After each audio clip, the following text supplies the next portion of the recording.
It's Thursday, it's 8 o'clock, and it's the Big Detecting Show, and I may have a little problem. My lovely co-host, his flight has been delayed on the way back to the UK, so I'm without a co-host. Lovely Mr. Gary Cook doesn't seem to remember that he's supposed to be on the show tonight, which might be a good... Oh, yes, I have a guest. Gary seems to have forgot. Gary Cook was supposed to be coming on the show tonight to discuss the Rodney Cook, discuss what's gone on there a couple of weeks ago and the monies that have been raised over the past month by the Rodney Cook Memorial Rally team. And I'm delighted to say that my other guest tonight he's just popped up there, so he'll be joining us. Save my soul, Gregory. You've saved me. Gregory's turned up from Spinks, so we're going to learn all about Spinks, which I'm very excited about. I know Adrian was as well, and so I'm going to be asking yourselves tonight to help out that little bit with any questions that you may have for Gregory from Spinks tonight. There's lots to discuss because Spinks we all know and love. I've got my books next to me. Everyone's got a Spinks book, but there's a lot more to Spinks than actually the books that we read. And we're going to find out, obviously, a lot more about Gregory and a lot more about Spinks tonight. And also, hopefully, discuss the Ellaby Hoard, which it will be going up for auction at Spinks tomorrow, if I'm correct in saying so. So, without further ado, and seeing Gary Cook's let us down. Gary Cook never lets us down. Gary Cook's normally begging to come on the show. No, Gary Cook. And John was coming. And this is Gary that's arranged this, not even there. He's going to get abused for that. So, without further ado, I will bring Gregory onto the show. Gregory, thanks for joining me. Not at all. Thanks for having me, Dave. I'm saying me because there's only me. There's normally more of us, but it's all sort of gone, where is everyone? Oh, that's all right. Don't worry about it. Don't worry about it. Yeah, yes, it's great to have you. Obviously, I met you earlier. Oh, it's not early this month. It's now last month. Gosh, that's gone round quick. Adrian, my co-host, obviously was supposed to be here tonight, but he's flown back from Cyprus this afternoon. And Adrian might just turn up at any point. That's what Adrian's like. But yeah, his flight was due back into the UK about 7 p.m. So sadly, I don't think he's back in time. And Gary Cook's let us down. Gary Cook never lets anybody down. He forces himself on people. So obviously, I've met you. I've had a brief chat with you. But for those in the audience who don't know you, Gregory, could you introduce yourself? Certainly, yeah. So I can ask for a nicer introduction, Dave. Thanks for having me on the show. Effectively, my role at Spink is I'm the head of the coin department. So day to day, I'm doing the auctions, I'm doing the consignments, I'm doing the advisory stuff that, detectorists come to us all the time and ask us, is this worth something? Can we put it in the Spink book? Can we sell it at auction? All of those things. Mm-hmm. So that's my day-to-day role. It's nothing more glamorous than that. But as you mentioned in the introduction, obviously we're all known around the world for our books, our coin Bible, so to speak, the Coins of England that we produce every year. And I'm actually on the committee that advises on what should go in, what varieties do we want, what valuations do we need, and actually what should we add.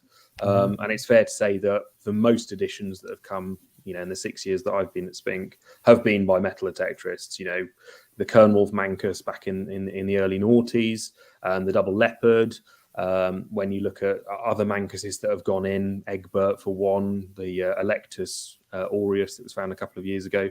So many new discoveries that have gone in and actually changed and made my job harder because it means I have to keep rewriting and adding sections to the book. But there we go. So it's a joy to do anyway. Well, from somebody who finds nothing like you've just mentioned, but finds coins and still gets the buzz of finding the most basic green cartwheel penny. Your job to myself and probably most of the people watching is glamorous. It's playing with things that can only be dreamt about by some people. Indeed. So you've been with Spinks now for 6 years, and Spinks itself as an auction house that goes way back into the 1600s. Am I right? Yeah. So I mean, it's a slightly romantic claim that we have, but the origin of the 1666 connection, obviously, a lot of people will know that year for the Great Fire of London. The romance behind that is our reputed history is that we were formed out of the ashes of the Great Fire with a chap named John Spink, same spelling as we currently are now, who was a goldsmith, an apprentice goldsmith, who started in 1659. And based on the fact apprenticeships were 7-year stretches, in theory, he should have started in February 1666. Now, there's one problem with that, which is that's factoring in the old calendar. And the old calendar used to run from March 25th until March 24th, rather weirdly. So even though we might have coins that are dated 1st of March 1666, as we today would understand that would actually be the 1st of March 1667. So slight problem there is that actually we were probably founded in 1667, not 1666. But never mind, we keep the romance of the Great Fire to keep our story. But as I say, I mean, he started as a goldsmith.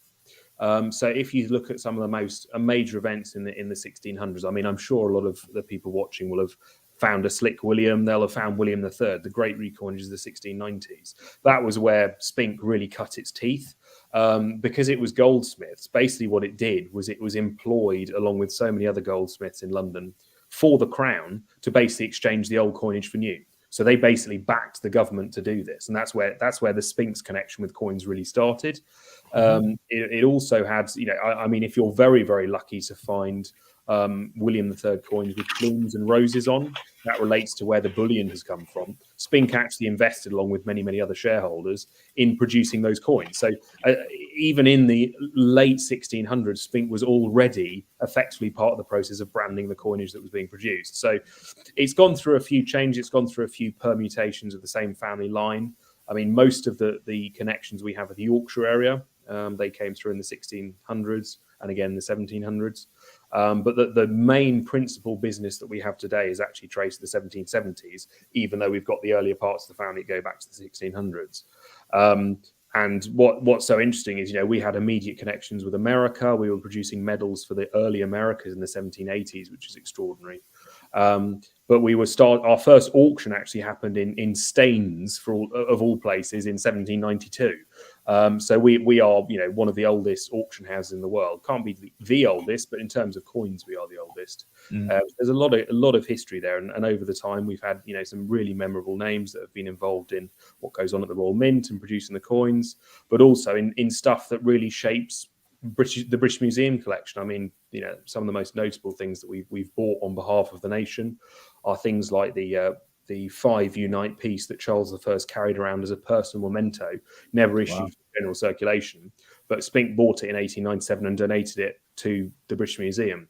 And it's now there on permanent display. So, Spink has been involved in so many different levels of politics and economics, and really supporting industry for hundreds of years. And that's why it's lovely when we actually finally bought the rights to the Coins of England book in the 1990s, we sort of bought in-house all of the expertise that we'd been doing for centuries, but finally were able to start doing and, educating people with, which is why I support it so much. And I think it's so important that, irrespective of what angle you come at from this hobby, whether you just do it for the passion of it or the enjoyment of getting out on a Sunday afternoon, or whether you do it because you really love finding that next coin, we feel that as well, and we like to bring that in the books that we produce and the auctions we have. Absolutely. And I mean, the books. My brother, he's not a metal detectorist, but he inadvertently started collecting coins. He's in his how old is he? He's in his late 50s now. Inadvertently started collecting coins very young. Came back to it in the past 5, 6, 7 years, and straight away, what can I do with these coins? Get the Spinks book. And he's got the Spinks book, and because he's disabled and mental health, what have you, the Spinks book has really assisted him in collating his entire collection of coins that he's bought, found, this, that, and the other. So, there's a lot more to it. Not just us, the metal detectorists, but I'm going to always say this incorrectly. Numismatics. Spot on. Yeah. Got it right. There's the whole world of numismatics that refer to the Spinks books, and we will talk about more Spinks in a little while. But I'm just skirting around the book at the moment because obviously we're there now. So numismatics itself. What is the connection to the Spinks book? Do they have much input into it, or there's a lot of people within the numismatics? I keep saying it now because I can. Community utilize the book as well. It's a really good question, and before I discuss that, I think that the point of mental health is a really powerful one, because when I first started in the coin game, so to speak, I was a 15-year-old boy. I just lost my grandfather to cancer. And so the things like what Gary does with the Rodney Cook rally and that sort of thing really speaks to me. But on the mental health side, it's so lovely to hear that there are other people that benefit very specifically from that.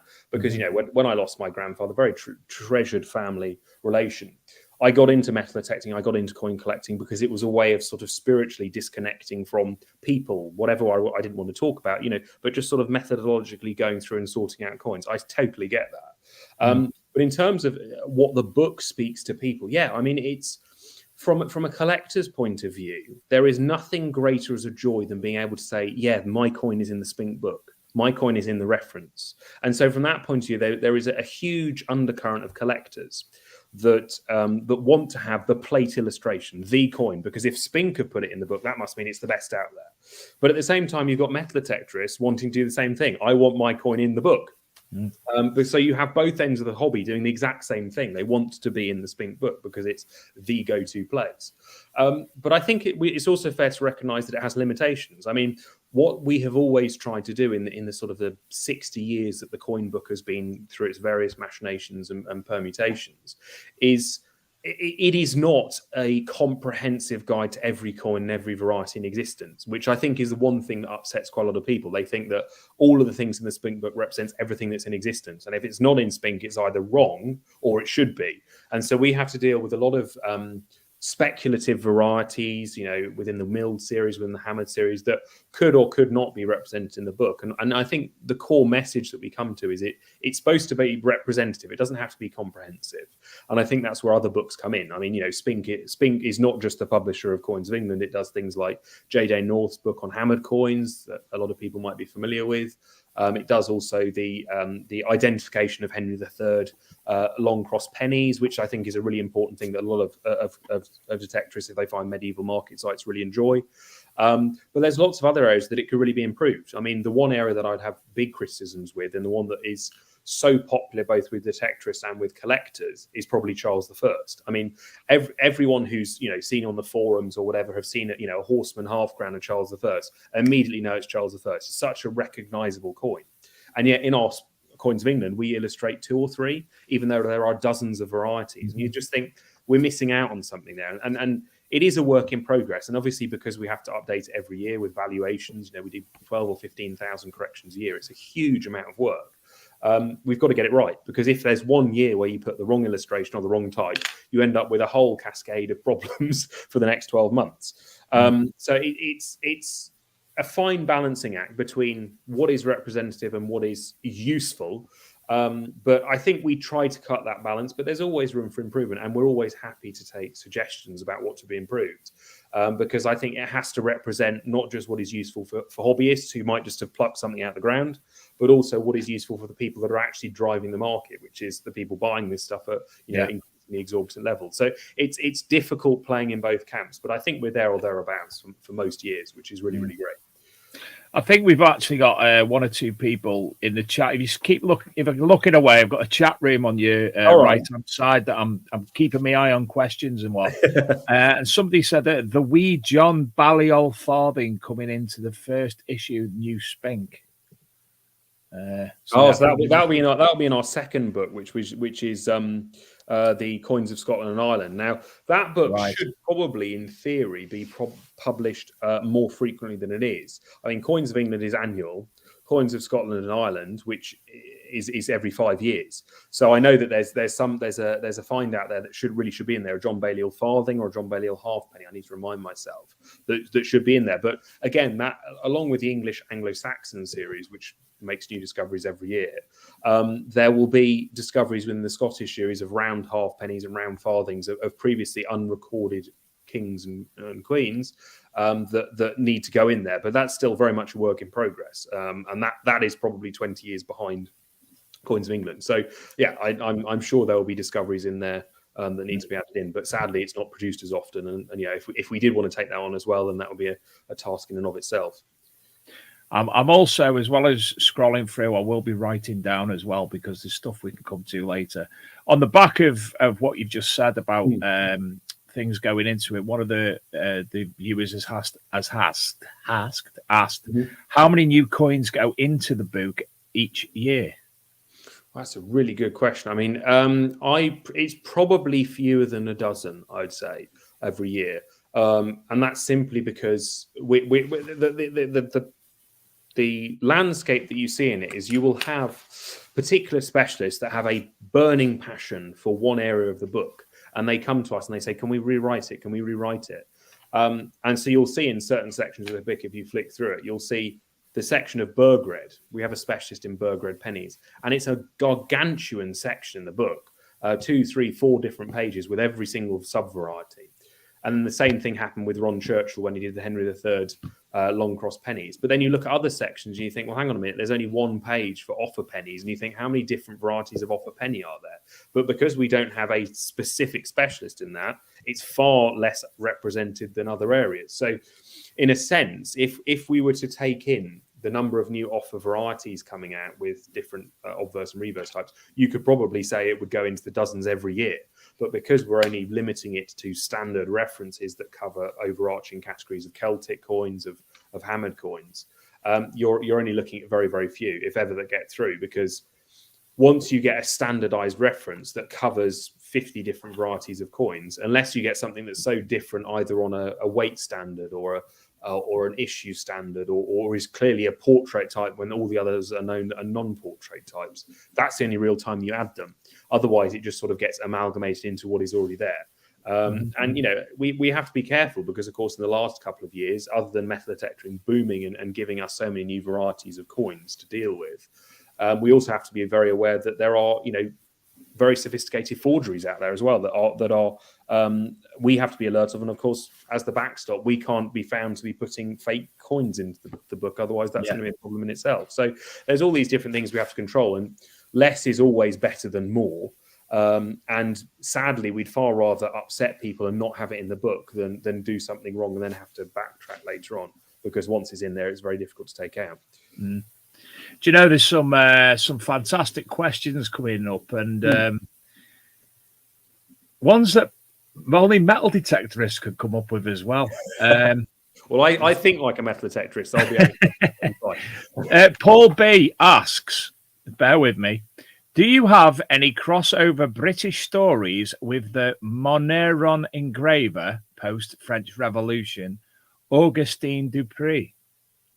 I've got to put that on the screen. Moneron, right? Okay, so what I think that relates to is the early 1800s inspiration that William Wine and the Wine family had to imitate what had happened in the Revolution. So one of the big types that you get is the Hercules type for a pattern for a crown that is very Augustin Dupre styled. But is very much an English work by the Wine family. Now, sadly, it never became a coin, but it was proposed as a pattern for George III in the last year of his life in 1820.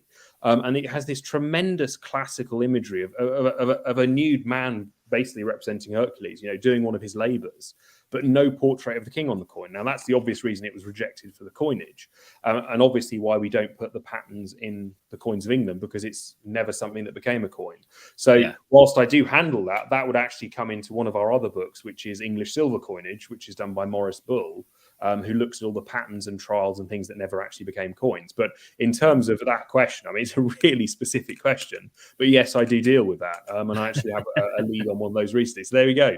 Very impressive. But yeah, I mean, the Dupre medalist company was very specific to the Napoleonic period, you know, and this idea of reimagining France as a Herculean classical Roman imagery, rather than having it based on the character of Louis XVI, who of course was so hated and had his head chopped off.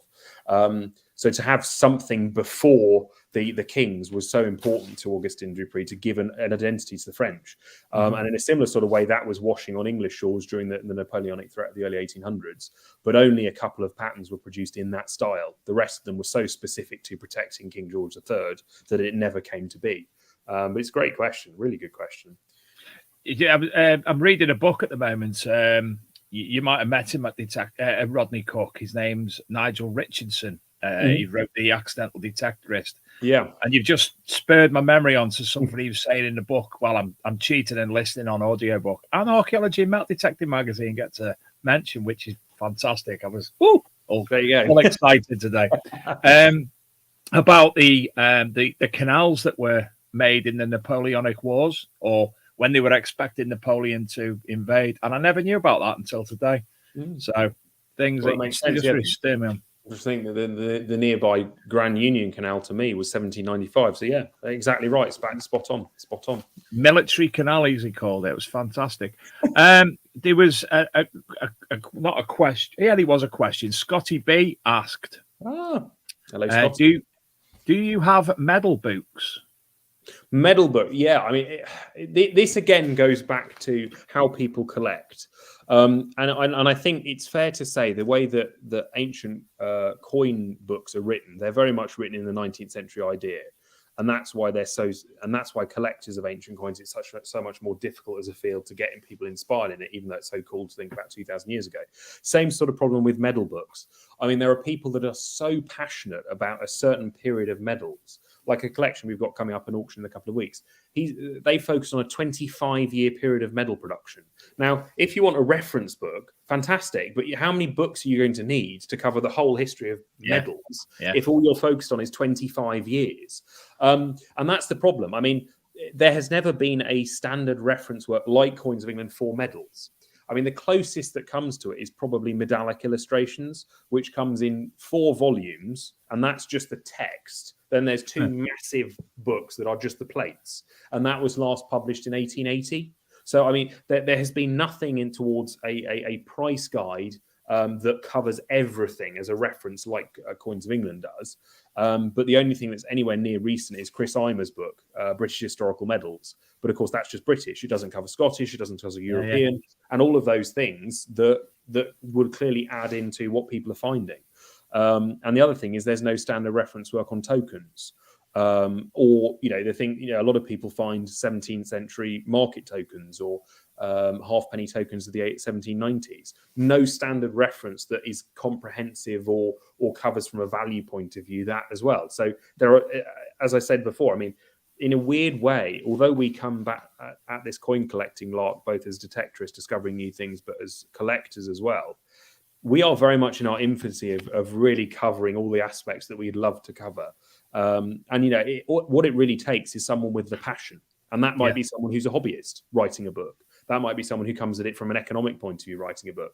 But no, because people have particular focuses, that's resulted in books with very niche markets. And that's a shame. That's a problem with the coin world, unfortunately.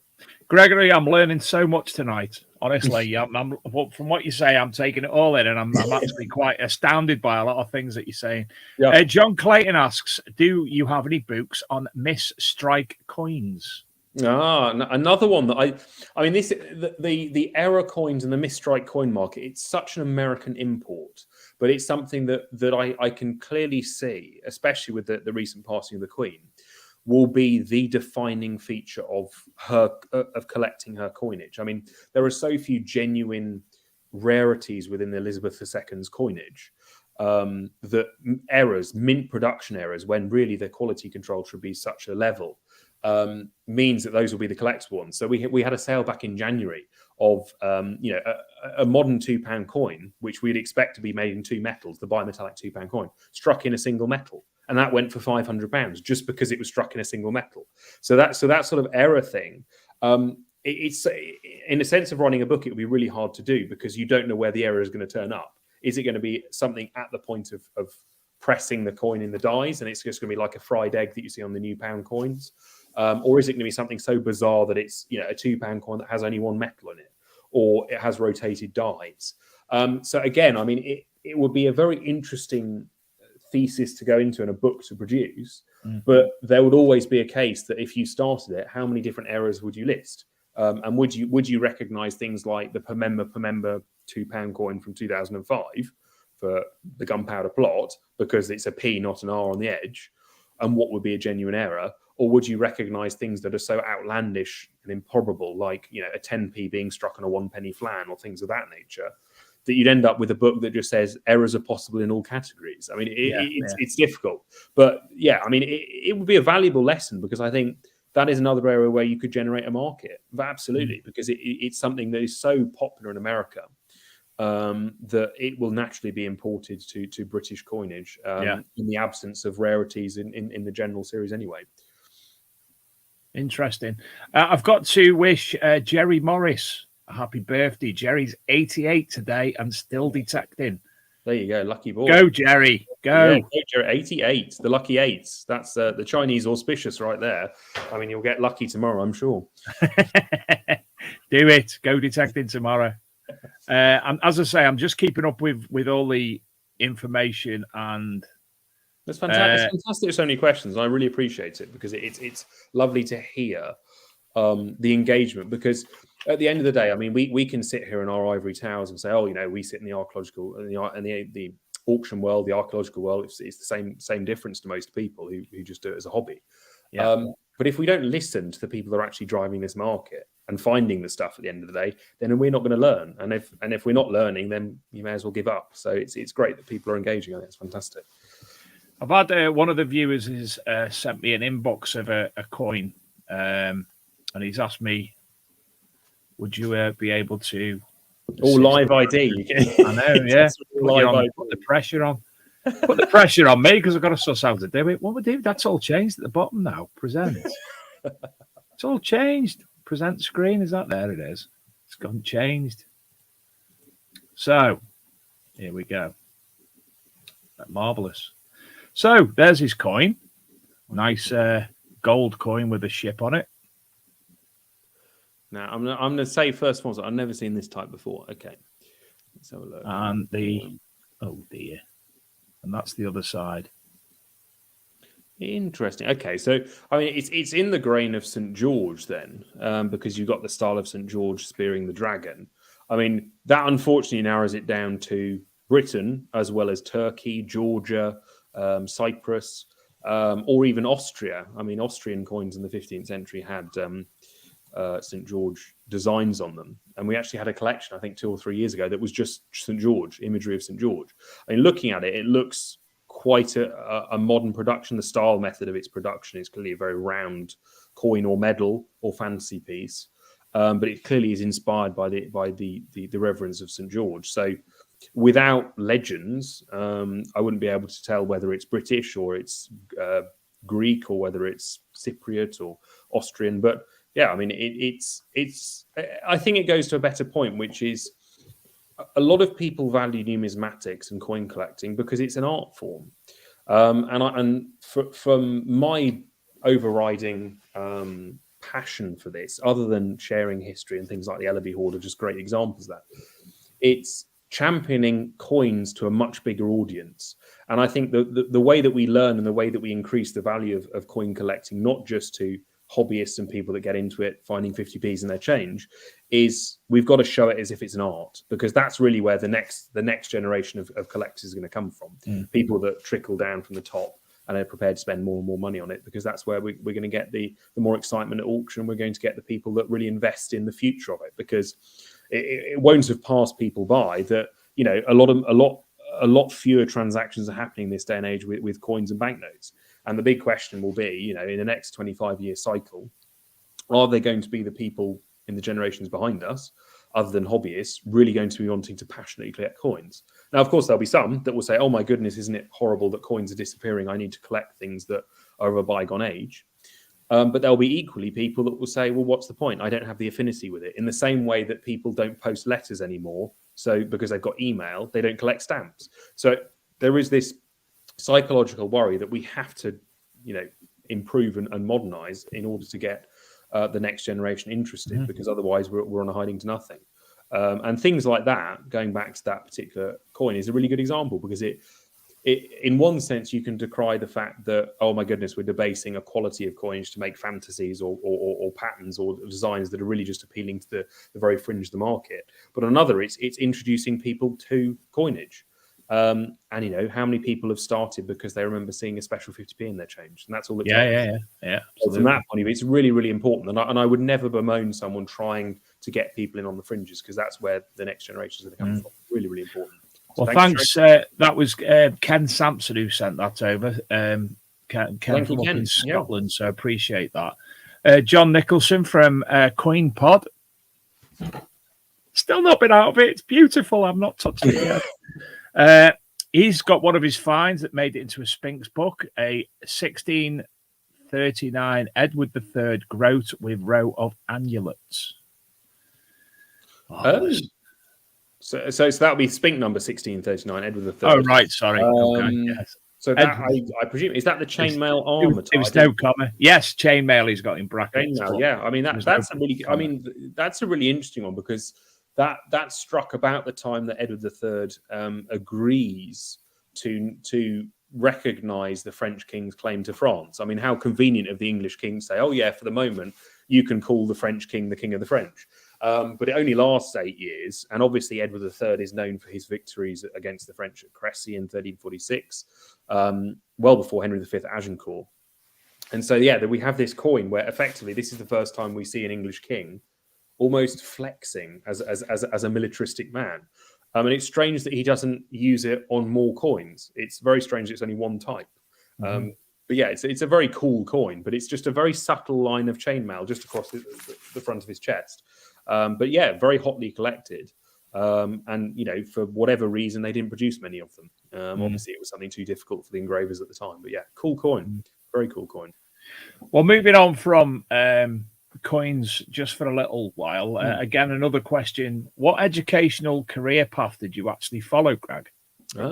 Is it Greg or Gregory? I don't want to... Either. I mean, either. I'm not precious. So when I got into coin collecting and metal detecting at the age of 15... you are a metal detector. Oh, yeah, yeah. I don't do it now, obviously, because the conflict of interest side. But, you know, I mean, I still have metal detector, you know, XP Gold Max. I mean, people probably bemoan the fact that I'm not on a dais or anything, or on a mine lab or anything, or 3030 or anything like that. But in terms of how I got into it, obviously following the passing of my grandfather's cancer, I found a spirituality in going out metal detecting, just being in nature and finding the odd bit of history. I really loved that. And that shaped the way I studied at school. When I went on to university, I was lucky enough to have the opportunity to go to Warwick in the West Midlands, and I studied ancient history and classical archaeology. So from a academic background, I chose a university that had a coin department, that had a coin collection, that had people there that wanted to study coins. But I also got a learning in just sort of the wider history of the Roman world and the Greek world. So by training, I'm a classicist, but by my love and passion and the things that I found myself, I'm very much more into my medieval and English history, because I think it's such a diverse and interesting field. I mean, you know, we can all laugh at the horrible, the blood, guts and gore of English constantly fighting the French or the Scots or the Welsh or whatever. But as a result, that leaves a legacy that means we have a really fascinating window into history through the coins. And I would never say I was an economic historian, but in a weird sort of way, I just have a brain that ticks for interesting facts and bits of data. And one of the things that really helps me is I have a photographic memory. So when I first started doing the metal detecting and finding, you know, really, really corroded George III half pennies, I could immediately tell, oh yes, that's 1770s just by the sheer outline of the coin. And so, of course, by the time I'm getting to coins coming across my desk, I can often just identify them like that, you know, because I've been used to seeing them with mud on them, so I can follow on. But the real fun is when I see something I've never seen before, because then I think I've got to solve that one before it drives me nuts. So it's both a blessing and a curse that I have. But yeah, all started with a private passion that I converted through university, and then did a short stint at the British Museum on one of the scholarship schemes they've got there. And then they said, oh, we don't have a job here, but go around the corner to Spink. And I started, and 6 years later, I'm still there. So there we go. Brilliant. So it's a bit of a dream come true to be able to work in that environment, though. Yeah, I have never tired of getting up for work, because it's a cliche, but you never know what is going to happen, because there can be an email that comes in and it's something amazing, like the Henry III gold penny. Or it can be one of those maddening cases where you're constantly, in the same way that I feel the pain with metal detectorists about the treasure valuation scheme, FLOs, the delays that are involved in that. We have to abide by the same laws. I mean, we don't have some gilded carriage that we can sort of circumvent all this. And some of the times dealing with those things, it's just as maddening for us, because there are legal roadblocks to everything that we do. But yeah, I mean, you never tire of it, because you don't know whether one day you're going to be dealing with a collection of, you know, silver crowns or silver pennies or anything, and it can be, you know, I'm holding that bit of history, and the more I've got into it, the more I've actually enjoyed not just the object itself, but the story behind it. You know, the people behind the coin, whether it's an old collection that's been passed down generations, or whether it's something that's been found at the end of an 8-hour day in the pouring rain. I mean, I love all of that, and the challenge for me now is to try and translate that in a way that makes it valuable, but makes it appealing to the next person that's going to be fortunate enough to own it, and that's the challenge now for me. But yeah, whether people call that a unique approach to it, or whether people call that the next way to do it. I don't know. Or maybe people hate it. I don't know. I mean, I don't get every consignment, so people obviously have a free choice about what they want to do. But yeah. Very, very interesting. Jerry, who is 88 today, 4 years ago when he was 84, he said he remembers you from when he found a very rare coin, a Lord Baltimore penny. Yes, I do. The Lord Baltimore penny. My goodness. My old friends. Yeah, I mean that is one of the cases that got away. It was, I remember it very specifically, a Baltimore penny found up in Bristol way, and it's one of these very strange stories where the coinage in North America, they didn't have the approval of the Crown because it was a Crown dependency at the time to produce their own coinage, but they still did anyway. And obviously, in this case, someone had gone through Bristol, which was obviously the natural export port, and brought this thing back. And you get a lot of really, really rare early American coins coming back, either people that brought them back at the time or in the 19th century. And this particular coin, it was clearly what it was. And we went and studied it based on the example in the British Museum. But the key to selling it was whether or not a third-party American grading company would authenticate it. And we got all the way to the extent of saying, well, it's got a British Museum reference. We've checked it with the dies. It looks exactly right. But the American grading company refused to grade it. And that was a thing that sunk us, because without that, there's no way of giving it a value. So we had done everything right from the point of view of authenticating it through the Portal Antiquity scheme, but we weren't able to convince the people where it mattered, where it was. So yeah, I mean, it's lovely to hear Jerry back on the scene after 4 years. But yeah, that's a case where we can't do everything. We're not perfect people, unfortunately, much as we want to be. Fascinating. What was the decision for Spinks to actually come out into the metal detecting community? Because the Rodney Cook Memorial was the first time that I think you've ever been in that environment as an organisation. Yeah, I mean, I think from an economic view, obviously the powers that be and the purse string holders looked at what happened with Henry III gold penny and were finally motivated to do something that I'd been asking pretty much incessantly, day after day, week after week, month after month, since I've been at Spink. I come at it from the angle of a metal detectorist who's turned into an auctioneer, rather than an auctioneer who's trying to appeal to metal detectorists. And that was the key change. And it's fair to say, in the same way that there is the holier than thou attitude that basically prevents archaeologists and those within certain museum sectors, not all of them, but certain museum sectors, from ever deigning their presence next to a metal detectorist, I think auctioneers fell into the same category. And so for Spink, although it was the one producing the book and the one that had the most contact on a day-to-day basis with metal detectorists, for whatever reason, no one ever made the connection. And I think and I'm not going to attribute this to myself. I think it's several people, like Emma, our publications manager, who does the Coins of England books, who really championed it, said, yeah, this is our opportunity to follow it up now that we've got an economic case for it from the purse string holders. But it had always been there on the fringes. I remember when I first started, I think you saw the first 3 or 4 consignments were metal detectorists.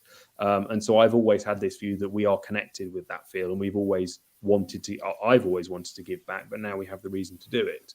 But it's very interesting, because I think to a certain extent, Spink also took for granted the metal detecting community, because it produced the books, but then thought, oh, well, everything's going to come to us as a result of selling the Double Leopard in 2006 or selling the Kernwolf Mancas. Whereas actually, the vast majority of people sell their finds, if they are forced to sell them for 50-50 rewards with the landowner, they'll sell them with other places. And that's a missed opportunity, and that's something that we will have to stand by. But better late than never, I suppose, is the best way of looking at it. Because as I say, I've always viewed the metal detecting world and the hobbyists that behind it as our greatest drivers in it, because they do it effectively for free, and there are tens of thousands of people doing it because they're finding things every day. They're just as passionate as collectors, if not more. And they're the ones actually adding to the source of information rather than taking from it by putting it in a bank vault in Switzerland for 50 years. So from that point of view, I'm all for championing the people that drive the change rather than the people that just sort of buy into it. It was nice for me as a metal detectorist to actually come and chat to you. I spoke to yourself, and was it Emma who I spoke to, the lady? Yeah. So, having the opportunity to come and say hello, find out a little about Spinks on a personal level, that was nice. And obviously, I'm sure you had multiple people there over the weekend discussing coins, discussing things that they found, identification and such like as well. Yeah, I mean, and again, that comes back to the part which is the taking for granted, which I can only apologise both on a personal but on a professional company level, which is why are we not doing this more? I mean, we at the end of the year we take money for selling the books that people love to read and they love to catalogue their collections by, but we're not there giving back to identify things. And if we have the ability to do it, and we'd love to be able to identify everything, but of course we can't do that. We should really be the second pillar behind the FLOs doing the recording and the museums doing the recording, to be there identifying things for people, because not everything is going to be suitable for auction. Not everything is going to be worth £1,000. Some things might be worth purely historical interest or local interest. But in the same way that we love seeing bits of broken buckle because they tell as much of a story about a particular event at a particular time as, that next super rare Saxon coin. It all feeds into the same narrative, which is, why do we all do this? I mean, a lot of people do it as a pastime. A lot of people do it because they love finding history, or the promise and dreams of finding something. All of those things are what an auctioneer does. They hope to go to a house and find that buried heirloom that's going to be worth the next paycheck, so to speak. And it might be more vulgar for an auctioneer rather than a metal detectorist. The motivation is the same, and so the Venn diagram, so to speak, of interest is very, very similar. So it's only a matter of time before those two harmonise and connect with one another. And it's so great that so many people met us so warmly at Rodney Cook. But what better venue to do it, given the scenes and the motivation for being there, which was something we wholeheartedly praise. And you enjoyed the weekend, because obviously you took part in a live auction as well. Yeah, I mean, so that was the first auction I've ever been involved in where there were 1,000 people in attendance. So that's something that I'll always have as a feather in my bow. But I think it was really interesting because I remember thinking before the auction, I know metal detectorists come along with a lot of cash because most of them have come from a building site or whatever, or they've come from their study books or whatever, and they might have come with 100 quid for the weekend to spend on burgers and raffle tickets and things. Where the hell am I going to get them to motivate them to stick their hands up to bid on? I didn't know where I was going to get that from, but my goodness, how wrong I was. I mean, people were so keen to invest in the cause that Gary and Dave have come up with. I was really pleasantly surprised. I think that's fantastic. An absolute testament to the metal detecting community, because it constantly surprises me. I'm a member of it, and yet I'm still taken by surprise by all the things and the generosity and the interest that's out there. And yeah, I'll be the first to say I took advantage and took for granted the metal detecting world far more than I should have done, because it's proven me wrong. And amen to that is all I can say. Well, Gary has messaged me about 10 minutes ago to apologise. He's actually stuck on the road on his way back from Manchester, which I said to him, Gary, I'm on Junction 18. You could have come here and done the show. Yeah. But he's, as I say, he's apologised. And I think I'm right in saying, and somebody will tell me I'm wrong if I am, but I think the total raised at the Rodney Cook Memorial from the event, from the following week dig, and from obviously all the other monies raised by the likes of Phil Fodder, from the likes of Rob Random, etc., the auction, and any other donation in the region of £87,000. So that's fantastic. I haven't got a glass. I've got a cup. I'll raise my cup to that. I'll raise that as well. Yeah. I've got a cup that says the boss, but I think we know who the real boss is after that. I've got one that says composite cleaning pencil. There you go, Graham. There you go. But yeah, that's an absolute phenomenal amount. Jerry Morris has come back and he said it was minted, that Baltimore penny, $16.59 at the Tower, and it sold in America after authentication by them for $18,500. Bravo. Fair play. Bravo. Well done, Jerry. Well done. I'm really pleased for him. And that's when he retired, when, oh no, it was 84 then. He's still going, yeah, still going. Steve Newman says, good evening, Billy Goat. No idea who he's talking to there. No idea whatsoever. Could be either of us with on. Yeah. Greg Sampson wants to send you better pictures of that coin or token. So if anybody does have any images they'd like to submit to yourselves, how do they do that? Well, they've got you can have my email address, but I'm also on Facebook as well as Greg Spink. So feel free to just send messages through on Greg Spink. It's very easy to find. And you can do them there. It'd be very easy. There's got to be some like little American bloke now getting loads of pictures of coins. Yeah, probably. But there we are. I mean, yeah, just like John Lewis at Christmas with the John Lewis Christmas adverts. Yeah. No, I think there's only one Greg Spink, but there we go. Ewan Kennedy says, how is it decided what coins are illustrated in Spinks, and how do you obtain the photographs? So some great questions here tonight, Gregory. It's a really good question. So the book that I inherited when I started in 2016, virtually all the illustrations in them were from sales in 2003 and 2004. And virtually all of those were Spink sales. So it's really useful when I've got a collection that suddenly comes up and I go, oh, that's the plate coin. I know that was sold about 2003, 2004. No one ever kept a database of who owns the coins and when they were sold. So it's been a slow learning process to update the book. And I've started with the Celtic, but it's taken several years to just do the Celtic coins, especially since Chris Rudd has put so many new varieties in that we've got to catch up with. But effectively, what decision makes going into the plate illustration of the book, it's not necessarily the finest known example, but it's the one that either is very photogenic, that clearly illustrates what we're trying to say with a few words underneath, or sometimes there can be an economic requirement to it, which is if someone has just gone and bought that from a Spink auction, it's gone for lots and lots of money, we may want to stroke the ego of the person that's bought it by saying, okay, well, this is the one that we'll put in the book. And, with things like the Henry III gold penny, that's easy because there are not many examples to choose from. But with things like Edward I penny, it's really difficult because there are some varieties where it's just incredibly difficult to get a really good, juicy, bang mint state Edward I penny. And actually, when I first started collecting coins in a serious way, I was completely confused by the Spink Coins of England book because no one had ever bothered to illustrate Edward I pennies properly. And I mean, I was thinking, because I remember at the time you could buy, quite minty fresh Edward I pennies on eBay for 30, 40, 50 pounds back in 2010, 2011, before the market really took off. And I was thinking, if it's better than the coin in the Spink book, this must be really, really rare. And actually, it just became the case of, every week there'd be another, half a dozen turning up on eBay as individual finds. And you start thinking, what's going on here? Because actually, it's just a case that the Spink Coins of England book has not been updated. But yeah, I mean, there are some cases where it's really, really tough. And other cases where you go, it's simply to reward people for fines. But I mean, we'd love to make a book where it illustrated the best variety of every single coin. But we also have to recognize it is just a reference book. And there is an element to it, which is if someone has something that is not illustrated in the book, they're going to come to us to talk to us about it. And we're more likely than not illustrate it in the book.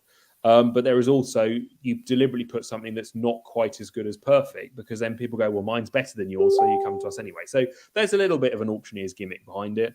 But there is also a genuine desire to illustrate the best of the best so that people can feel like they're achieving something if they're getting towards that. But it's a fine balance, very fine balance. A few people throughout the evening have said the same thing as I think about the book. The fact that the size of the coin in the book is the same as the size of the coin that you should find. It's a phenomenal reference point, and so many identifications have been made by me, things that I've not been able to spot, and then, well, if I put it on, that's perfect, because I can see a little thing there, and that's right. Absolutely brilliant. Are you ready for another one of these show-stopping phenomenal questions? Go ahead.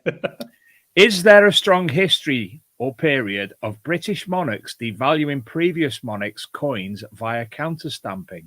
Ooh. Well, there are only two instances that I can think of off the top of my head where you get countermark coins in the British series. That is because debasement within the English coinage is such a rare phenomenon.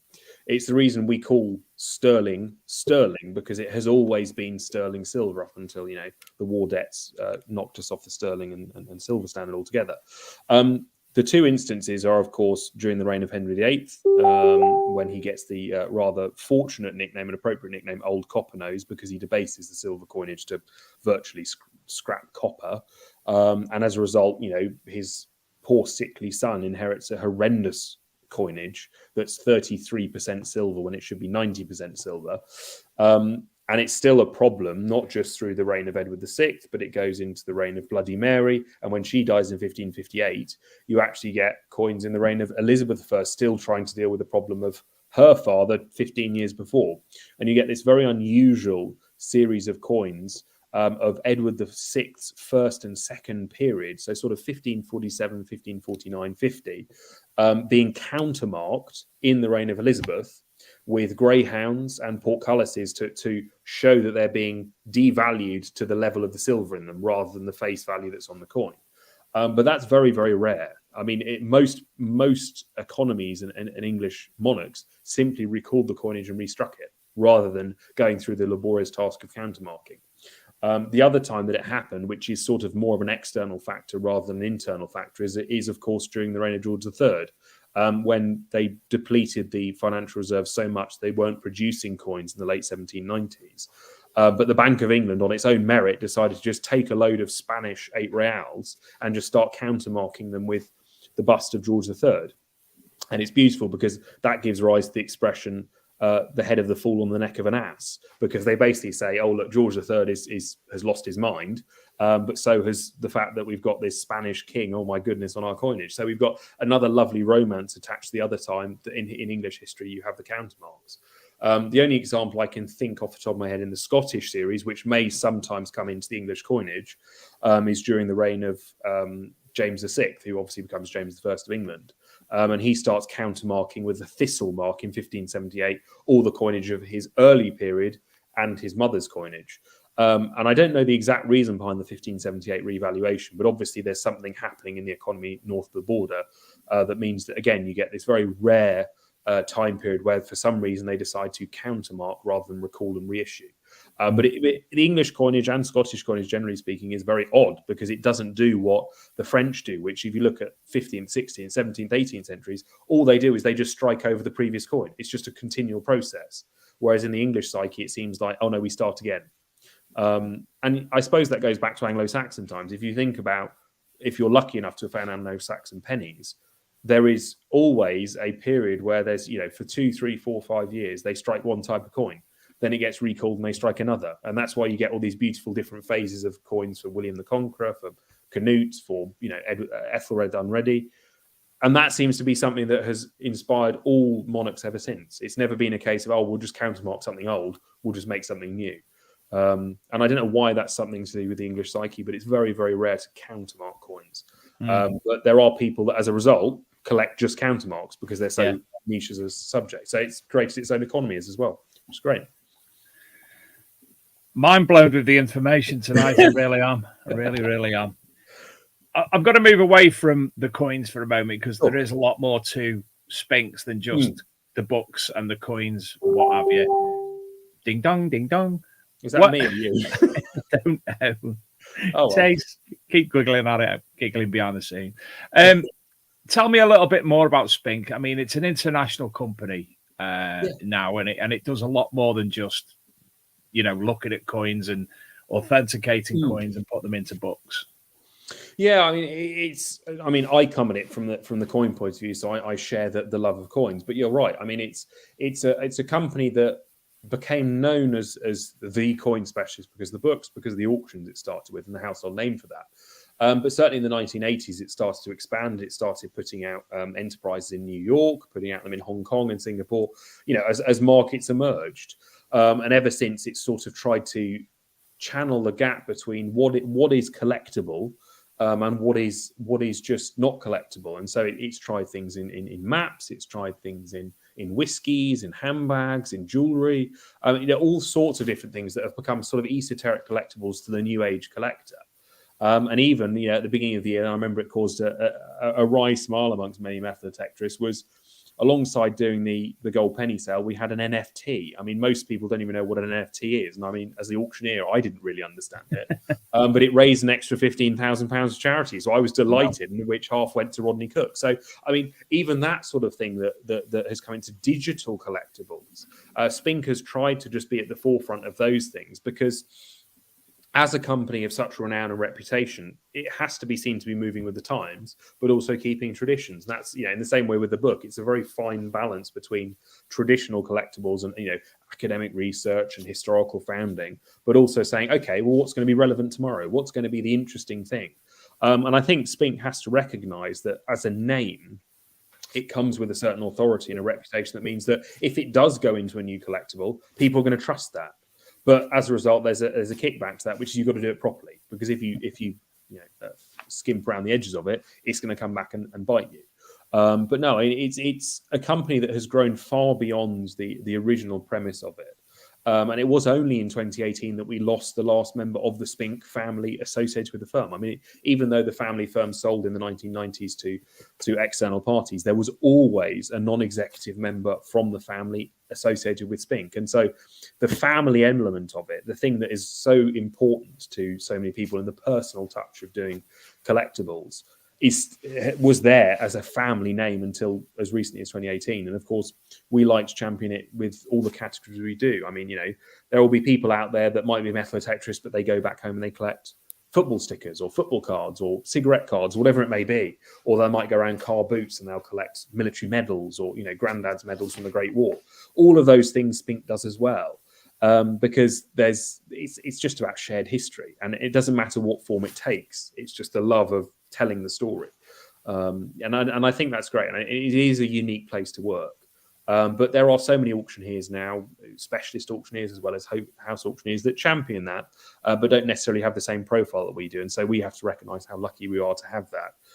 And that international reputation as well. But there's pressure at the top to keep that going, because it's certainly a competitive field nowadays. I can imagine, yeah. I mean, we've had a chap on the show, you'll know, Adam Staples. He was on a few weeks ago. He's just launched their own coin auctions as well, and but the it's there for you already. Even though someone else has popped up, there's still a lot of things out there that are going to be auctioned, and obviously Spinks. Adam's got some great contact. Hanson's obviously big in this area as well. They're all these well-recognized, well-represented organizations that is it you or me? I think it's me. I don't know what's going on here. Let me just Paul Wolf has asked, what is an NFT? Yeah, it was Ken who's come through. So he's found this. That's good. He's not found the American one. So effectively it stands for a non-fungible token. Now, fungible just means changeable, so it can't be changed.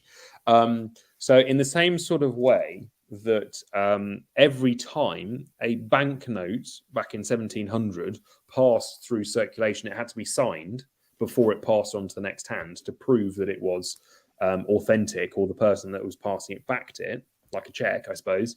Digitally, that's what happens with an NFT. Every time it's sold, a new bit of information is added to it to confirm where it's come from before.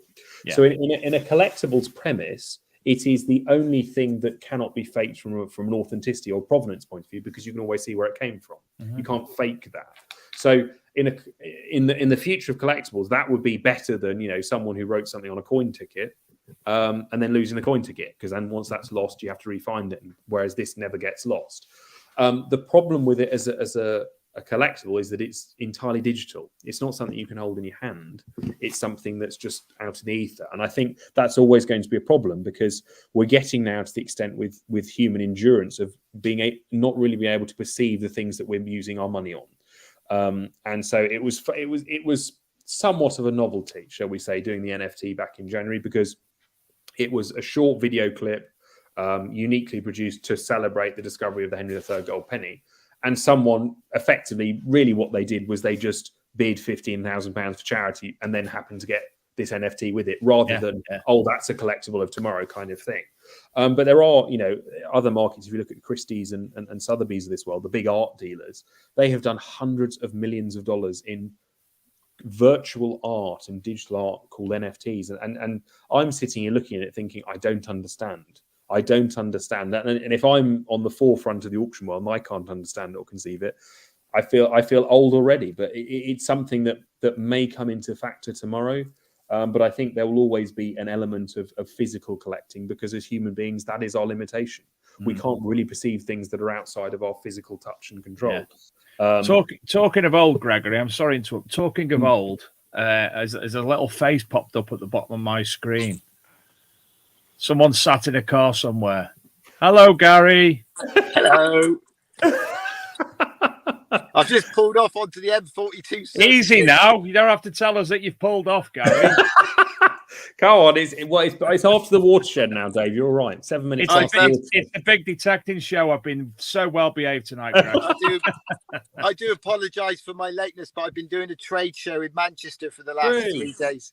So, and I just realised that I was meant to be on the show, and I was on the M6. Well, there you go. So I couldn't really go live whilst I was driving. So I probably told you could have come to my house, Molly Junction 19. Honestly, Dave, I'm so sorry, but I was at Old Trafford Football Stadium for 3 days. Well, yeah, I can see the problem is there. City and United. The problem there. No, I thought, right, next services. When you sent me the link, I thought, oh damn. Yeah, it was Gary who actually said, "No, Dave, can I do that night?" Yes, mate, you can do that night. That's not a problem. I absolutely could not. Well, yeah, it was my fault. I'd completely forgotten about this trade show that I had to do for 3 days in Manchester. So it's completely my fault, and I hold my hands up, mate. Well, seeing that you're on a road trip, yes. I think. Oh, he's gone. It's all dark. Oh, oh, there he is. There he is. A car coming. What is you, Gary? Are you dogging? Lighting as well, my You're goodness. dogging, aren't you? Why have I gone dark?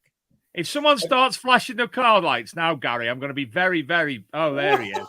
No, he's gone again. He's gone. There you go. I've turned the interior lights on. Okay, Oh, Gary. Sorry, my fault. Rodney Cook. It's now 5 weeks tomorrow since the Rodney Cook. So you've been able to dot. I know, yeah. You've been able to dot the I's, cross the T's. It was a fantastic event from my perspective. I'm sure from Gregory and the Spinks team's perspective, and from everybody we spoke to. Obviously, since it was a brilliant event. I think I've given more or less the correct total raise. But what was the total raise? The total raise after all the bills have been paid and everything had been added up was an amazing £84,262. Not bad. There's only $2,500 out. Fantastic. 4,000. That's fantastic. Yeah, that is brilliant, and it's to be commended. Not just to yourself, not just to the Rodney Cook team, but everybody who participated, who donated. It's not just down to the Rodney Cook team, who are absolutely amazing. By the way, when you think that they're not a professional events team, they all have. Some of them are retired, some of them are like me, have to still work for a living.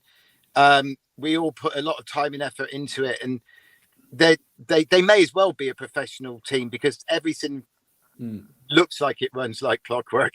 It doesn't. Well, you have got a Dave Crisp. Other people haven't got a Dave Crisp. We do have a Dave. Not many rallies have a Dave, and he's amazing, and he makes sure that we all run like clockwork, and we all know our jobs. And the build up to the RCM, what a lot of people don't see, Dave, is all of the meetings that we have, all of the team meetings that we have. Everybody gets jobs and designated jobs and team leaders, and then when it all comes together, you see, and Greg will saw it for the first time this year, and he saw how big it was, and I think even you, Greg, didn't you? You didn't quite. You and Emma couldn't quite grasp the actual size of it. And it was just, it was fantastic. And to raise that sort of money, after last year's massive total of 53,000, which we thought was amazing, to suddenly do 84 is just everything else going on. Yeah, it's just it's a testament to everything in the industry and the hobby and all of everybody, like from you, Dave, and and Adrian, who's just an incredible, amazing bloke, and I love him to bits for all what he does. To all of us, and every one of us, and including all of the traders and the dealers and the magazines, and you guys with the show and everything, and obviously everybody who buys a ticket, because without them there wouldn't be an RCM, and the landowners who of course give up and allow us to come on their land. We can't pay landowners, and like at the end of the day, other rallies do it their way. We can't pay them. We have to rely on their generosity. And it's funny, actually, today was quite good because I actually had a telephone conversation only about an hour ago with the RUH charity, and we've booked in our check presentation for the 28th of October. Brilliant. So that's booked in, and then I think the Brighter Futures one is going to be sometime around then as well. So we'll be able to do our check presentations too, and they were just blown away by the amount. They really were. Yeah. There's a lot of people in the chat applauding the obviously amount raised. Derek Gibbons said it was unbelievable to work behind the scenes. Steve Derek, Gamble says, big thank you to everybody for a worthwhile rally. Loved every minute of it. Great weekend. Highlight for me, I've got to say, I thought the first three comedians were crap, but Angelos was absolutely tremendous. I don't know if they were crap. No, Gary, they were crap. They were appalling. Honestly, I could have got on up there myself, me and Adrian, and just ripped each other to pieces for 10 minutes, and it'd have been a better experience. But the Angelos was phenomenal. They were okay. They had a few laughs, and they were, I think they found. Obviously, they didn't know what to expect, did they? Let's be honest. But Angelos has got that. He has that experience, doesn't he, of being and doing it before, and he knows how to work a crowd. He'd done his research, which was the most important thing. He'd obviously done a little bit of detective work regarding metal detectorists and what to call us, and I think that showed when he spoke to when he had that heckler guy, and he said, "Are you married to him?" Didn't he? And he goes, "No." He goes, "No, I didn't think you would be."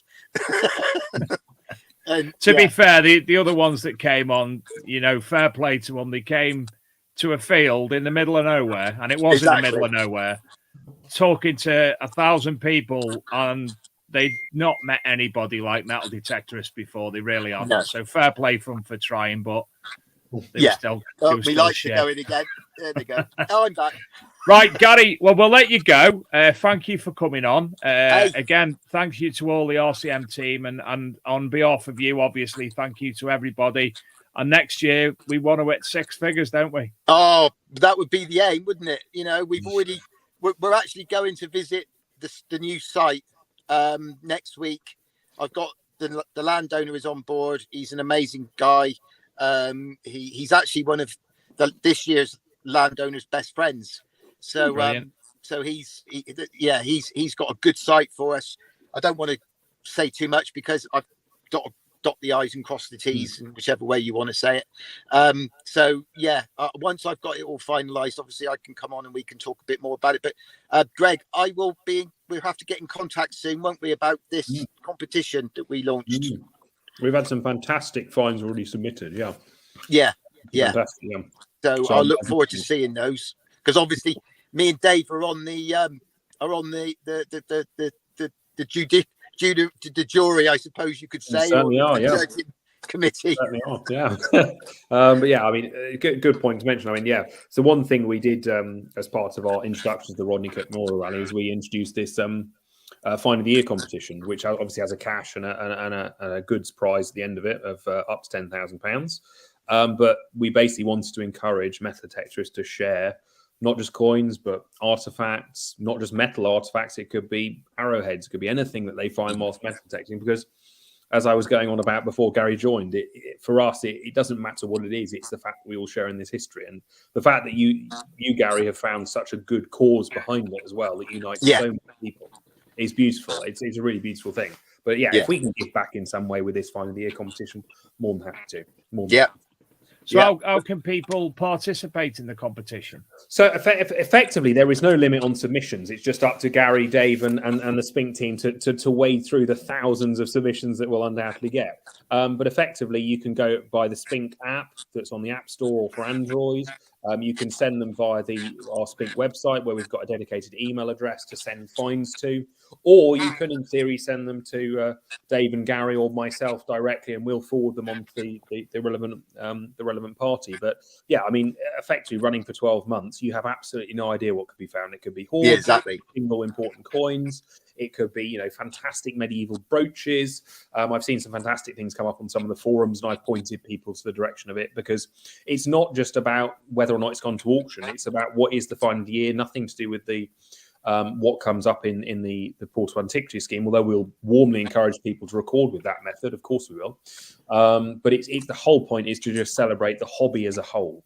And this is part of our targeted approach to give back, besides the book, which is sort of celebrate the hobbyist and what they contribute. And that really is the aim. So there is no limit to how much you can put in. I think the winner's going to be announced at next year's RCM as well, isn't it, Greg? It is, yeah. So it's bookended by the RCM, which is the greatest, I hate to say it, the greatest metal detecting rally that I have seen of all the ones that I've been involved in. So yeah, it's fantastic. Am I right in saying it's Spink Live, the app? Spink Live, yeah. So if you download that, obviously it's not Spunk, which I put in. Well, I mean, you would not Rob like Random, don't go there. Like to see the number of Dear Mr. Spunks, Dear Mr. Spanks, Dear Mr. Spanks that we get on a basically daily basis. Because we have to say, going back to our heritage, Spink was a great name in 1666. Not so great for the 21st century, given all the other search terms that come up when you search that name. Did you mean? So no, it's Spink Live. Yeah. Right, Gary, I can see you. I can see you getting some lights flashed at you for dogging purposes. So, that's it's a bit steamy in the back window. Yeah, there's some workmen behind me. Yeah, I keep getting some strange man peering through the window, so I better go. That's Adrian, mate. Probably, yeah. Tatty bye, Gary. Take care. Cheers, mate. Get out of it. Bye. Let's kick him out before he can. Oh, he's gone. He's kicked himself out. There you go. So we've got 10 minutes left, and there's still so much we could talk about. But in particular, I think we need to give mention to tomorrow's big event. Wow. You've got tell us about the Ellaby Horde, and then tell us about what's happening with Spinks tomorrow. It's the heartbreaker of all heartbreakers, isn't it? I mean, for all the hobbyists that go out there and spend hours and hours in the field and find buttons and shotties and all kinds of cow tubes, to hear a story of people just taking a pickaxe to their kitchen floor in Ellaby in East Riding, Yorkshire, and finding a cup no bigger than a Coke can full to the brim with English gold coins. It's frankly ridiculous and quite hurtful. But that is what I was confronted with back in 2019. And so basically, I mean, it's just an extraordinary group of coins. So I was called in July 2019 for one of the York coin fairs. We found some coins under our floor. And of course, it's a case of pull the other one, because basically anyone that's found a couple of coins in their house, it's usually some old bun pennies or something that's not worth anything. But in this case, they're they're all gold because they say Carolus on them. I'm thinking, up until recently, we didn't have that on coinage, and we don't even have it on the new coinage anyway. But I was thinking, okay, that sounds rather good. Anyway, so I managed to book a train ticket. It was actually running at the time, back in 2019, up to Yorkshire, and I managed to get out of York Station, went straight into a hotel next door where they'd booked an event room. First thing they did when I walked in the door is they just had a sandwich bag in front of them. And they just tipped out in front of me 40 Charles I Unites just into my hand. I was there thinking, what the? It was unbelievable. I mean, I deal with some fantastic things, but that was another level. And they just sort of tucked themselves away in the corner and just started counting guineas as if they were just like pound coins, just stacks and stacks and stacks of guineas. And we're just looking through them all. We're thinking, my goodness, there's hundreds of gold coins here. They'd never picked up a metal detector in their life, but here they were with just this riches to end the ages. And that was the thing that I was really thinking, because of course even though it's a find in their home, they still had to treat it the same way that someone had if they dug up in a field. So it still was going through the Treasure Act. But there was a point when I started realizing we had coins after 1719, which at the time would have been the 300-year mark. And I was thinking, you lucky such and such, because I'm thinking this is under 300 years now. But of course, I'd never been aware of a hoard that had gone both sides of the Treasure Act. And that was the really interesting thing. And of course, I said, well, if it's been found in a house, surely you know who owned the house at the time. So you had a second reason to try to get the hoard disclaimed. But in the event, we did the catalogue. It took all day to catalogue all these guineas and unites and laurels. And you could tell some of these coins, they were in pretty poor state. They wouldn't have looked out of place if they'd been mangled by a plough in the plough saw for 300 years. I mean, these were quite battered coins. But you could tell that some of them were really quite nice. And then there was this one coin in the hoard that was really, really unusual, which is a 1720 guinea of George I, but there's no head on it. And it's, we talked about mint errors earlier. This is an archetypal mint error, the brockage, the idea that there is no head on a coin. It's just two reverses struck together. So unusual. And for that to have turned up in circulation, let alone in a hoard, unique, absolutely unique from the British Archaeological Record. And I knew at that point this was something quite special as a hoard, not just the volume of gold coins, but the fact that there was that in it. And I basically prepared the treasure report for them, submitted it. It was given over to York Museum Trust. I didn't hear anything more about it because I thought, the York Museum Trust and the British Museum, they're going to want to acquire it because why not? Having 260 odd gold coins will be a fantastic thing for them to have. And then, of course, COVID hit. And I think that's going to be something that's really going to be a factor in terms of museum acquisitions for a lot of treasure cases that might still be buried in the system or not, that has meant things like this get disclaimed. So officially, it has been declared treasure, but it's also been disclaimed because no museum wanted it. And I think that's systemic, probably, the fact that museums can't afford it at the moment, which is understandable. But there's another argument that says, why would you want to buy 260 gold coins when really the academic information is fairly moot? It's as if it'd been on the field. So there's all those cases that have been argued, but it's been a really interesting test case for the treasure process, even before they put the new specs in place about what constitutes treasure. Because in effect, you had a situation where the youngest coin in the hoard was 292 years old at the point of discovery. And so you could have made the effective argument that said this is not treasure because the object, when it was buried, was younger than the period of the Treasure Act. And that was a really interesting case. So I think this will stand as a really useful test case for future cases of hoards and things of that nature as we come into as the decades roll by. But in terms of the auction tomorrow, I never expected this to happen because I thought it would be acquired by a museum. But I got a call just after the gold penny sale back in January. And they said, can you do the same for us? We just watched you do the Henry III. So I thought, hello, this is something unusual. And of course, this is one of those things where you've been monitoring it for 3 years, but you never expect to actually get the opportunity to actually sell it. And for me, the love of it is telling the whole story of the hoard. So for me, it was a case of, who owned it? What were they doing? Why is it in the ground? What can I answer? Same way you'd want to do with every method detecting story. And this one, obviously the cup was the thing that we kept coming back to, because why is this tiny little cup full to the brim with gold right under the floorboards? And of course, it's beautiful that the cup has the Queen Anne cipher on it, because it's so rare for pottery to have a dating evidence on the cup. But here we had this thing that basically said, this thing must be at most 10 years old when the coins were buried. Great, so we've got that. Then we were looking and we were thinking, how can we prove the hoard is, typical of a hoard of coins if they were buried at this time? And we plotted some data based on the output of gold from the Royal Mint every year from the time the hoard was started in 1610 all the way through to 1727. And the correlation, the actual graph that shows what has more dates in it, more examples of that particular date or period compared to the actual mint output, is staggeringly close, even though it's 120 years, which is so unusual for a hoard at this time. The actual graph following it is phenomenally close. And so that tells you that this is just a really long-term savings pot that someone's just taken out of circulation as and when they could. But then, of course, when you start to get to the title deeds of the property, because, unsurprisingly, someone of this kind of caliber of wealth is going to have connections in 1727. And then you come to the name of the Fernleys and the Maesters. And anyone familiar with the Hull area will know that the Maester name is big. The Maester House there, that's only recently been reopened, was named after them in 1746. But they were a big, wealthy merchant family, and effectively they insured shipping from the Baltic with iron ore and timber for about £2,000 a time. So that was a huge amount of money in the 1720s, but effectively shows what they've staved here as peanuts. Quarter or an eighth of what they were transporting. So for them, this was chump change, which is kind of a bit of a sickening blow, but there we go. But thank God they did, because it's what has survived from it is such a rare glimpse, because early 18th century coin hoards probably can number in the number of fingers on a hand. They're just so rare from the United Kingdom because people had banks, they didn't save coins. Then you have obviously the Maester connection, which tells the story, which is lovely. But then you have coins within there that shouldn't survive, by which I mean there are guineas in there that are struck too light for what they're supposed to be. A guinea should weigh about 8.4 grams. These things are weighing 7.5 grams, but they're mint state.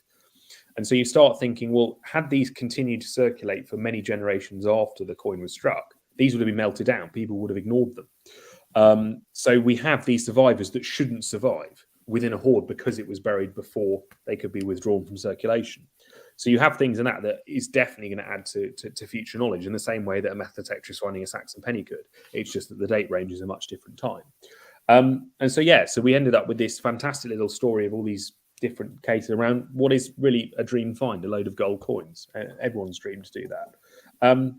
And so then I was put in the horrible position of how do you put it for auction? Because after being together for 292 years, would you really want to split it up? But of course, that's the way the market operates. And so you have to list them as individual coins. And it will be a really interesting case tomorrow when I get up on the rostrum at 4:00 to see what the market says, because it's so rare for a gold coin hoard to come on the market. It's so rare, decades before you've seen another one. And then, of course, you have, what are people prepared to pay? What do people love about the story? And the number of inquiries I've had from Hawaii, Alaska, Thailand, from Hong Kong, from America, from all over the place, Australia as well. It really says that this has captured people's imagination in a way that even I didn't expect. And I think that's the luster about metal detecting and hoards is they just transcend all of collectability and they just become this wow story. And so it's going to be really interesting to see the auction tomorrow and see what happens. Remarkable. Just been trying to find a better image. I mean, look at that, yeah, doesn't it? Yeah, it's and I mean the fun for us, of course, is the cup image you see there is obviously completely done in a photo light studio for effect. Yeah. But I remember telling the photographer, I just basically hired him for a week, and I just said, look, all of these coins need to be photographed in fun, different arrays of how they would be spread out across a table.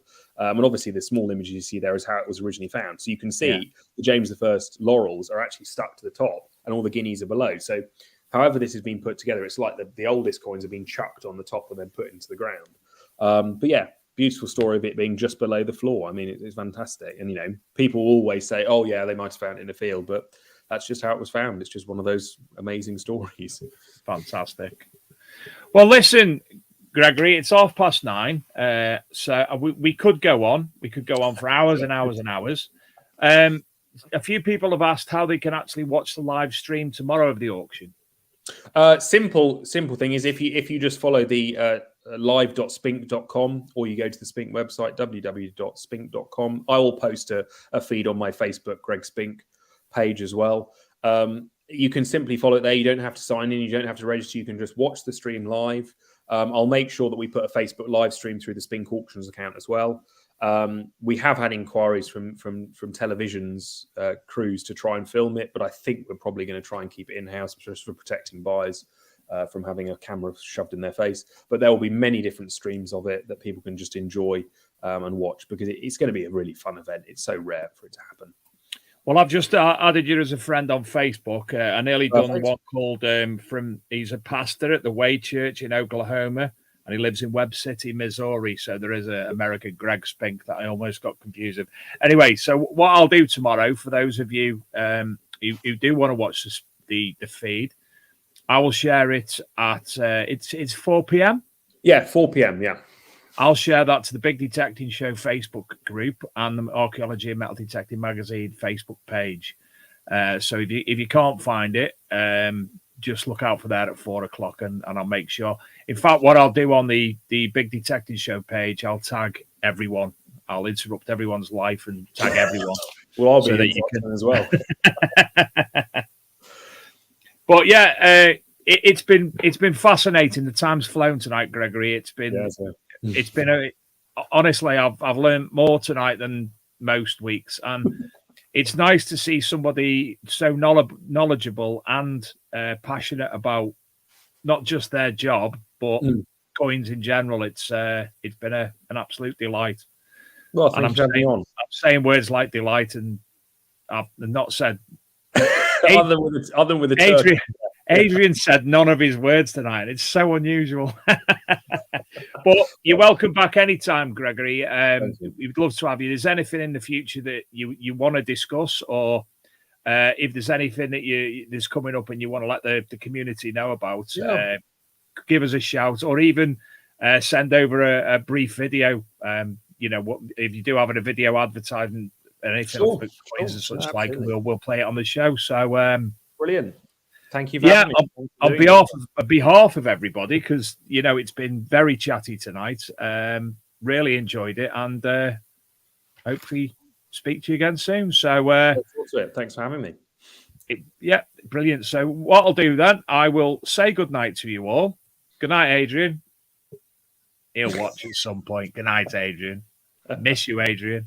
And we will see you all next week with Mark Becker and Pete Terrell.